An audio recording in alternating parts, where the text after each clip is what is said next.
আমরা ধর্ম, বর্ণ, জাতি নির্বিশেষে সমস্ত মানুষকে একজোট করে মানুষের অধিকারের দাবিতে আইএসএফের নেতৃত্বে এই লড়াইয়ে নেমেছি। এবং এটুকু বলতে পারি, উপস্থিত সবাইকে আন্তরিক অভিনন্দন, সংগ্রামী অভিনন্দন। আমি খুব কম সময়ের মধ্যে কয়েকটি কথা বলে এর বক্তব্য শেষ করব। এরপরে আমাদের পার্টির চেয়ারম্যান নওশাদ ভাই বলবেন। আমি বলার আগে তাপসদা, বিশ্বজিৎদা, শাওন, যারা আমির ভাই যারা বলছিলেন, বারবারই ওই একটা গ্রেপ্তারির ঘটনা উঠে আসছে। আপনারা সবাই জানেন যে কিছুদিন আগে ঘটনাটা কি হয়েছিল।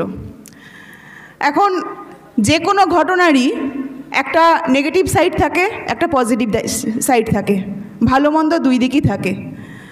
এই ঘটনাটা সেদিন দুপুরবেলা যেটা হঠাৎ করে পুলিশ দরজায় এসে হাজির হলো, হ্যাঁ নিশ্চয়ই ঘটনাটা আকস্মিক ছিল। হঠাৎ করে কেউই কিছু বুঝে উঠতে পারেননি, আমরা স্বাভাবিক কেউ কিছু বুঝিনি যে কি বলতে চাইছে। তো তারপরে সময় পেরোনোর সাথে সাথে যখন পুরো ব্যাপারটা স্পষ্ট হলো, আজকে দাঁড়িয়ে আমার একটা জিনিস ভাবতে বেশ মজা লাগছিল যে একটা আইন আমাদের দেশেই রয়েছে, আইনটা আমরা কেউ কেউ শুনে থাকি, কিন্তু পুলিশের আচরণগুলো সব সময় আইন অনুযায়ী হয় না বলে আইনটা অনেক সময় ওই খাতায় লেখা কাগজের মধ্যে চাপা পড়ে থাকে। মহিলাদেরকে অ্যারেস্ট সন্ধে 6টার পর করা যায় না, যতক্ষণ না সূর্য উঠছে, অন্তত সকাল 6টা পর্যন্ত কোনো মেয়েকে গ্রেপ্তার করা যায় না। এই আইনটা আমাদের দেশের যে আইনের বই সেখানে স্পষ্ট লেখা ছিল, কিন্তু আইনটা কি আমরা সবাই জানতাম? আমরা তো চোখের সামনে দেখছি, ভাঙড় থেকে শুরু করে ক্যানিং, মিনাখা, বিভিন্ন জায়গায় যখন ওই পুলিশ গিয়ে মানুষের ঘর ভাঙচুর করছে, মহিলাদেরকে টানতে টানতে থানায় তুলে আনছে, তখন এই সমস্ত আইন মানা হতো না। ওই আইন বইয়ে চাপা পড়েছিল। কিন্তু দেখুন, নিউ টাউনে যখন পুলিশ এলো, যখন নাতাশাই চ্যালেঞ্জ করতে করতে যখন সন্ধ্যা 6টা গড়িয়ে গেল, পুলিশকে কিন্তু আইনটা মানতে হলো। ওই সন্ধ্যে 6টা থেকে পরের দিন সকাল 6টা পর্যন্ত সন্দেশখালী, নিউ টাউন এবং আমরা শুনেছি ব্যারাকপুর, জানি না তারা কেন এসেছিলেন, তো এই 3 থানার পুলিশকে কিন্তু ওই 12 ঘন্টা বসে বসে অপেক্ষা করতে হলো, মশার কামড় খেতে হলো।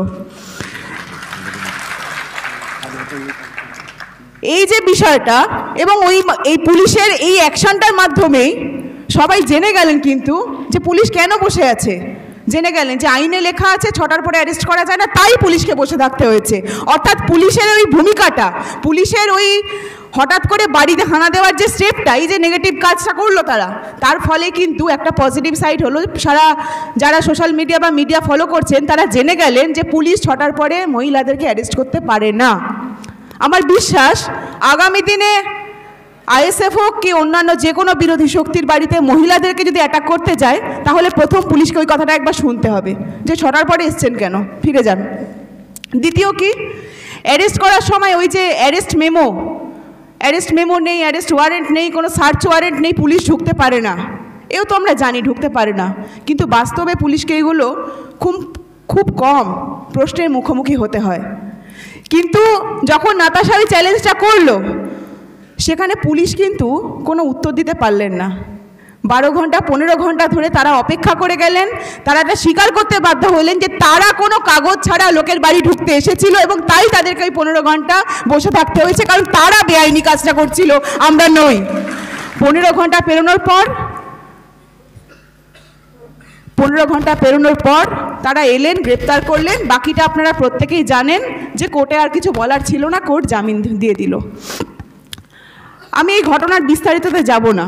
আজকে এই যে আলোচনা, আজকে বারাসাত লোকসভা কেন্দ্রের সাংগঠনিক আলোচনা, কর্মী সভা, আগামী লোকসভা নির্বাচনে আমাদের কি কাজ থাকবে, আমরা কিসের ভিত্তিতে এগোবো, সেই দায়িত্ব নিয়ে আজকে আলোচনা। তো প্রথমেই যেটা বলবো, এর আগে আমার পূর্ববর্তী বক্তারা বলেছেন, যে এটা বোঝা যাচ্ছে যে 2021 থেকে আজকে 2024 এই 3টে বছরের মধ্যে একটা বিধানসভা, একটা পঞ্চায়েত ভোট এবং একটা লোকসভা ভোটের মুখোমুখি আমরা দাঁড়িয়ে আছি। এই 3 বছরের মধ্যে এটা স্পষ্ট দেখা যাচ্ছে যে আইএসএফের শক্তি ক্রমশ বাড়ছে, কোনো কমার জায়গা নেই। আইএসএফ ক্রমশ বারাসাত সহ পশ্চিমবঙ্গের প্রত্যেকটা কোনায় রাস্তায় দাঁড়িয়ে, মাঠে দাঁড়িয়ে সংগ্রাম করছেন, পুলিশের মার খাচ্ছেন, গ্রেপ্তার হচ্ছেন, আবার লড়াই করছেন। সেটা একমাত্র সংগ্রামী শক্তি হিসেবে দাঁড়িয়েছে আইএসএফ। এই বারাসাত লোকসভাতে যিনি সাংসদ এই আজ পর্যন্ত ছিলেন, গত 10 বছর যিনি সাংসদ ছিলেন, আপনারা জানেন কিছুদিন আগে তিনি একটি অভিনব প্রতিবাদের ভাষা খুঁজে নিয়েছিলেন জিনিসপত্রের দাম বৃদ্ধির বিরুদ্ধে, দ্রব্যমূল্য বৃদ্ধির বিরুদ্ধে। তিনি কাঁচা বেগুনকে পার্লামেন্টে একটা ব্যঙ্গাত্মকভাবে একটা প্রতিবাদ করেছিলেন। প্রতিবাদের ধরনটি ভালো এই কারণে, কারণ তৃণমূলের একজন সাংসদ পার্লামেন্টে গিয়ে দ্রব্যমূল্য বৃদ্ধির বিরুদ্ধে আওয়াজ তুলছে। কিন্তু আজকে এই প্রশ্নটাও একই সাথে তোলা দরকার যে জিনিসপত্রের দাম বাড়ার জন্য যে আইনগুলো পরপর পাস হয়ে গেছিল, যখন ভারতবর্ষে কৃষক বিরোধী কৃষি আইন পাস হয়ে গেল, যখন অত্যাবশ্যকীয় পণ্য আইন পাস হয়ে গেছিল, তখন তৃণমূলের সাংসদরা কি করছিলেন? তারা কেন ওই বিজেপির ওই কালা কানুনের বিরুদ্ধে কোনো ভোট না দিয়ে তারা পার্লামেন্টে যাননি? কিসের কারণে? বিজেপি যে পার্লামেন্টে ওই আইনগুলো পাস করাতে পেরেছিল তার কারণ তৃণমূল এবং আরও অনেকে সেই জায়গা তৈরি করে দিয়েছিল। তারা কিন্তু তাদের সাংসদ হিসেবে সেই ভূমিকা রাখেননি। আজকে এই প্রশ্নটা আইএসএফের এই মঞ্চ থেকে উঠবে। আজকে বসিরহাটে যিনি সাংসদ ছিলেন, অনেকেই বলছেন সন্দেশখালির এই ঘটনাতে তাকে তো দেখা যায়নি। ঠিকই দেখা যায়নি।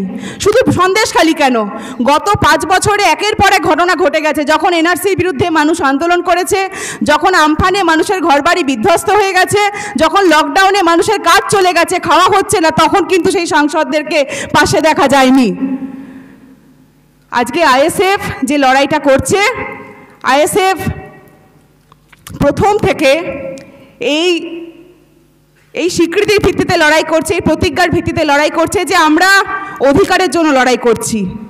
সরকারের, দুই সরকার, রাজ্য এবং কেন্দ্র সরকার, মানুষকে যে ভিখারিতে পরিণত করার যে প্রবণতা দেখা দিয়েছে, তাদের মধ্যে কিছু একটা হলেই তাকে চুপ করানোর জন্য একটা টাকা অ্যালট করে দিচ্ছে।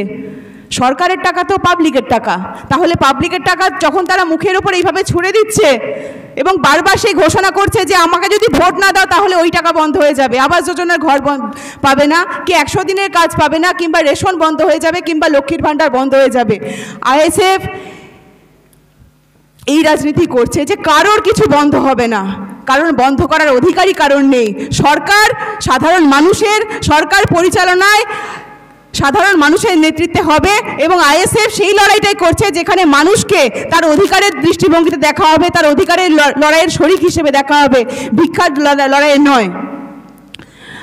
আজকে আইএসএফের এই যে কর্মী সভা, আপনারা জানেন যে সামনে 2024-এর লোকসভা নির্বাচন, অনেকে অনেক কথা বলবে, পরস্পর বিরোধী কথা বলবে, কিন্তু আমাদের আইএসএফের মঞ্চ থেকে আমাদেরকে প্রত্যেকটি স্তরে, প্রত্যেকটি বুথে, প্রত্যেকটি অঞ্চলে সাধারণ মানুষকে সংগঠিত করার সেই লড়াইয়ে নামতে হবে, যে লড়াইটা আজকের দিনে কিন্তু প্রত্যেকটা কোনায় কোনায় মানুষ কিন্তু অপেক্ষা করছে, যার জন্য তৃণমূল বলবে বিজেপির বিরুদ্ধে কথা, বিজেপি বলবে তৃণমূলের বিরুদ্ধে কথা, এই কথা খুব জানা।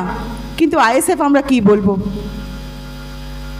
আইএসএফ হিসেবে আমরা যদি মানুষের অধিকারে কথা বলতে চাই, তাহলে অটোমেটিক যে কথা আসবে সেটা তৃণমূল এবং বিজেপি দুই সরকারের বিরুদ্ধেই আসবে।